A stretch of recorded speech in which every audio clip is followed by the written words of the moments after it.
Adani data సెంటరా, Google data సెంటరా? అదానీ పేరు ఎందుకు ఎత్తడానికి చంద్రబాబు గారు కానీ, లోకేష్ గారు కానీ, మిగతా టీడీపీ నేతలు కానీ ఎందుకు వెనకాడుతున్నారు? వారు ఏమన్నా ఫీల్ అవుతున్నారా? అయ్యో అప్పుడు మనం అదానీని తిట్టాం కదా, ఇప్పుడు ఇట్లా వచ్చిందే అని ఎల్లో మీడియాకి కూడా ఇబ్బంది వస్తుందని ఏమని చెబుతున్నారా విజయబాబు గారు?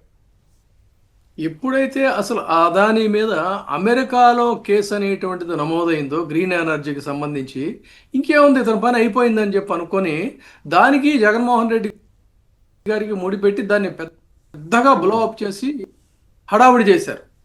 అయితే ఎప్పుడైతే అది మెల్లగా ఆ వ్యవహారం అంతా కూడా బయటకు వచ్చిందో తేలు కుట్టిన దొంగల్లాగా అయిపోయారు. ఆ తర్వాత దాని గురించినటువంటి అసలు వార్తలే లేవు. ఇంకేముంది, ఇదిగో జగన్మోహన్ రెడ్డి నివాళ రేపో సెకండ్ పర్సన్ తనే బాస్ అని అదని ఇదని వాటికి ఇలస్ట్రేషన్స్ వేసి మరీ కూడా రాశారండి. ఆ సంఘటన అలా ఉంటే, ఇక డేటా సెంటర్ గురించి మీకు అతిపెద్ద జోక్ కూడా చెప్తాం. మనం పదే పదే మాట్లాడుకునే కృష్ణశాస్త్రి గారు ఏదేంటంటే సేయింగు, నవ్విపోదురుగాక నాకేటి సిగ్గు, నా ఎచ్చగాక నాకేటి వెరపని.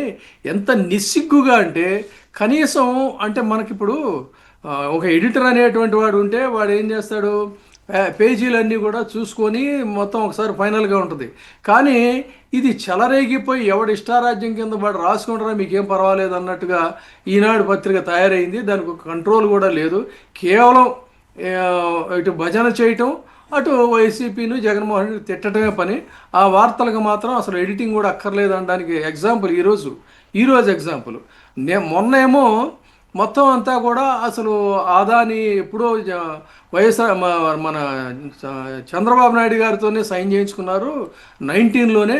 ఇది అబద్ధాలు ఆడారని అదని ఇదని వాళ్ళు రాశారు. ఇంకా ఎవరితో పడితే వాళ్ళతో అవాకులు చవాకులు పేల్చి అవన్నీ కూడా బాక్స్ ఐటమ్స్ కింద చేశారు. ఈరోజు పత్రికలో విచిత్రం ఏంటంటే, 2వ పేజీలో అక్కడ సిడ్నీలో తిరుగుతున్నటువంటి ప్రతి కార్యక్రమాన్ని కూడా భజన చేస్తున్నారు కదా, లోకేష్ తిరుగుతున్న దాన్ని. అక్కడ అతను చెప్పినటువంటి మాట ఏంటంటే, సిడ్నీలో తనే గూగుల్ డేటాని సంబంధించి తనే చొరవ తీసుకున్నానని, తర్వాత అమెరికాకి వెళ్ళి అక్కడ వాళ్ళందరినీ కూడా అమెరికాలో సంస్థ కార్పొరేట్ కార్యాలయానికి వెళ్ళి వాళ్ళని ఒప్పించాలని ప్రాజెక్టుకి సంబంధించి గూగుల్ డేటా ప్రాజెక్ట్ స్థలాన్ని తనే చూపించానని ఇది గూగుల్ సంస్థకి అని వెల్లడించారు అని చెప్పని ఈనాడులో 2వ పేజీలో రాశారు, చూసుకోవచ్చు. 10వ పేజీకి వెళదాం. 10వ పేజీకి వెళ్ళేసరికి వార్త మారిపోయింది. ఏంటంటే, అక్కడ ఆయన దుబాయ్ ఇటర్లో తిరుగుతున్నాడు కదా, అరబ్ కంట్రీస్లో.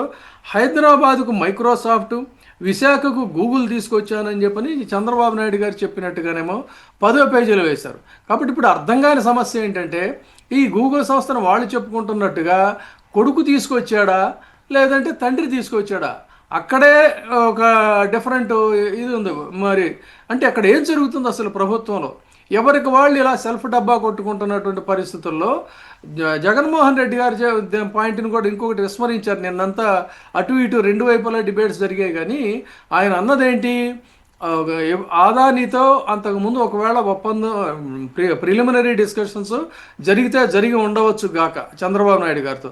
జనరల్గా ఏంటంటే ప్రతి చోట కూడా, ప్రతి రాష్ట్రంలో కూడా ఈ కార్పొరేట్ పీపుల్ ఏం చేస్తారంటే వాళ్ళకు ఉండేటువంటి వెసులుబాట్లతో వాళ్ళు సంప్రదిస్తారండి. ఇదే పెద్ద ఘనకార్యం కాదు అసలు నా ఉద్దేశంలో.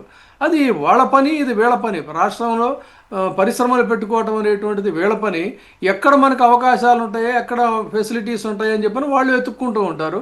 ఆ విధంగా ఉన్నప్పుడు జగన్మోహన్ రెడ్డి గారు చేసింది ఏంటంటే, అన్కాంప్రమైజ్డ్గా ఆయన ఎకరాలు దారాదత్తం చేస్తానంటే అది కాదు, మళ్ళీ మీరు ఫ్రెష్గా రండి అని చెప్పని వాళ్ళు చెప్పినట్టుగానే ఈయన అన్నాడంటే, రాష్ట్ర ప్రభుత్వానికి సంబంధించినటువంటి భూమిని సంపదని ఒక కన్సర్న్గా కాపాడేటువంటి ముఖ్యమంత్రిగా ఆయన వ్యవహరించారనేది చాలా ఒక గ్రేటెస్ట్ పాయింట్ అది. ఆ తర్వాత వాళ్ళకి ఎంతవరకు వెసులుబాటు ఇవ్వాలో అంతవరకు మాత్రమే ఆయన చేశాడని అంటే, అది ఒక బాధ్యత కలిగినటువంటి ముఖ్యమంత్రి చేసే పని.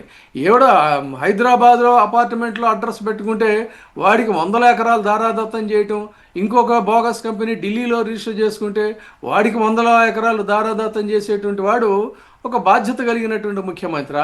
లేదు, ఎంత పెద్ద బిగ్ షాట్ అదానీ లాంటి వ్యక్తి తన దగ్గరికి వచ్చినా కూడా దాంట్లో మైన్యూట్గా స్టడీ చేసి ఆచితూచి చూచి ఇది కాదు, ఇది ఇలా రావాలని చెప్పి కరెక్షన్స్ చెప్పినటువంటి ముఖ్యమంత్రి జగన్మోహన్ రెడ్డి గొప్ప ముఖ్యమంత్రి అనేది కావాలి.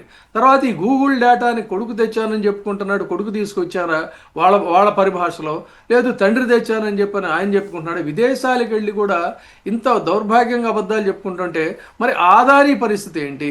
ఇది ఇప్పుడు మొన్న చెప్పినట్టుగా మీరు గూగుల్ డేటా సంస్థ, ఇది నిన్న చెప్పినట్టుగా ఆదాని డేటా సంస్థ అనేది కూడా ఈ భజన మీడియా కూడా ఒక క్లారిఫికేషన్ ఇవ్వాల్సినటువంటి అవసరం ఉంది. అంటే ఇంత దారుణంగా ప్రజల్ని వంచి పచ్చి అబద్ధాలతో నిత్యం నిద్ర లేచిన దగ్గర నుంచి పేజీలో కూడా ఒక్కొక్క ఎక్కడ సామీప్యం లేనటువంటి కథనాలతో ప్రజల్ని ఎంతగా మీరు వంచిస్తున్నారనేటువంటి దానికి ఈ రోజు పేపర్లో జరిగిన ఈ 2 వార్తలు ప్రధానమైనటువంటి ఉదాహరణ. అయితే నిన్న ఒక మన రామ్నాథ్ గారు ఎవరో విశ్లేషణ విన్నాను, ఆసక్తికరంగా ఉంది. ఆ సుందర పిచ్చే అన్న ఆయన ఎక్కడ చంద్రబాబు గారి పేరు కానీ లోకేష్ గారి పేరు కానీ తీసుకురాలేదంట. మోడీ గారికి ఫోన్ చేసి ఆయనతోటి మాట్లాడినట్లుగా, ఆయనతోటి థ్యాంక్స్ చెప్పినట్లుగా ఉంది. నిజంగా జరుగుంటే వాళ్ళకు కూడా ఫోన్ చేసి మీరు చేశారు. అసలు పైగా ఇదంతా అదానీ డేటా సెంటర్ అనేది ఈ గూగుల్ వాళ్ళు ఉత్తరం రాశారు, ఏకంగా అదానీ వాళ్ళకి భూములు ఇవ్వండి అని చెప్పారు. పైగా అదానీ గారికి వాళ్ళకి 25,000 ఉద్యోగాలు ఇవ్వాల్సిందే అని కండిషన్ పెట్టినటువంటి చరిత్ర జగన్ గారిది. అయితే మరి వీళ్ళు ఎందుకు పెట్టలేకపోతున్నారు అట్లా? నిజంగా వీళ్ళే చొరవ తీసుకుని పనిచేసి రమ్మని ఉంటే పెట్టుబడులు రావడాన్ని ఎవరు వ్యతిరేకించరు, స్వాగతిస్తారు. కానీ సమస్యలు ఉన్నప్పుడు ఖచ్చితంగా తీర్చాల్సిందే కదా. తీర్చకుండా అడిగితే విషప్రచారం అని రాసే దుర్మార్గపు రాతలు రాస్తున్నారు. ఏం చేస్తాం విజయబాబు గారు? ఒక్క విషయం చెప్తానండి నేను. ఇది చాలా స్పష్టంగా ఎవరైనా సరే మీరు బేరీజు వేసుకొని అంచనాలు వేసుకోవచ్చు. జగన్మోహన్ రెడ్డి గారు వస్తుతః ఆయన రాజకీయాల్లోకి రావడానికి ముందే ఆయన వ్యాపార వ్యవహారాల్లో ఆయనది ఒక విలక్షణమైనటువంటి వ్యక్తిత్వం, అంటే బాగా స్టడీ చేసినటువంటి వ్యక్తి. సో ఆయన దగ్గరికి ఒకవేళ ముఖ్యమంత్రిగానే కాదు, అంతకుముందు అయినా సరే ఆదాని లాంటి వ్యక్తులు వీళ్ళు వచ్చినా కూడా చాలా హోందాగా వ్యవహారాలని సంప్రదించగలిగినటువంటి కెపాసిటీ, పొజిషను అయింది. చంద్రబాబు నాయుడు గారికి ఒక బలహీనత ఏంటంటే ఆయన దగ్గరికి ఎవరైనా కొంచెం ఒక పర్సనాలిటీస్ లాంటి వాళ్ళు ఎవరైనా వస్తే ఆహా ఓహో అని చెప్పని ఉబ్బి తబ్బిపోయి వాళ్ళని అదని ఇదని చేసేటువంటి స్వభావం చంద్రబాబు నాయుడు గారిది. ఇది నేను మామూలుగా అబ్జర్వేషన్లో చెప్తున్నటువంటి మాట, పొలిటికల్గా కాదు చెప్తుంది. అందుకని ఏంటంటే వీళ్ళ దగ్గరికి ఎవరైనా వస్తే చాలా ఆనందం, రాకపోయినా కూడా వచ్చినట్టుగా చెప్పుకుంటారు. సుందర్ పిచాయ్ గారు కానీ వీళ్ళంతా కూడా మీకు ఎక్స్లో చూసుకోవచ్చు, ఎక్స్లో వాళ్ళ పోస్టింగ్స్ ఉన్నాయి. తర్వాత జగన్మోహన్ రెడ్డి గారు ఆయన లెటర్స్ కరస్పాండెన్స్ అంతా కూడా ఆయన చాలా స్పష్టంగా డిస్ప్లే చేశారు. ఇవన్నీ చూసుకుంటే ఏంటంటే ఎక్కడా కూడా రాష్ట్ర ముఖ్యమంత్రితో సంబంధించినటువంటి దీన్ని సుందర్ పిచాయ్ గారు మాట్లాడలేదు. ఈవెన్ మాట్లాడినా కూడా తప్పేం కాదు. ఆయన పెద్ద గ్రేటెస్ట్ పర్సనాలిటీ ఏం కాదండి. What is that?